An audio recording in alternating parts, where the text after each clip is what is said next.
অনেক পুরুষ জানেই না নারী কথা বলতে চায় শুধুমাত্র মানসিক চাপ কমানোর জন্য। পুরুষ মনে করে নারী বেশি কথা বলে, অনেকে আবার এতে বিরক্ত হয় এবং জীবন সঙ্গিনীর কথা মন দিয়ে শোনে না। আবার অনেক পুরুষ মনে করে নারীরা কোনো সমস্যার কথা বলছে মানে তার সমাধান দিতে হবে, এটাই হয়তো সহানুভূতি প্রকাশের সেরা উপায়। কিন্তু না, নারী সমস্যার কথা বলছে মানে তার সমাধান দিতে হবে এমন নয়।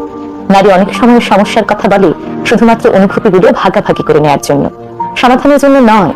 সমাধান দিতে গেলে বরং হিতে বিপরীত হয়।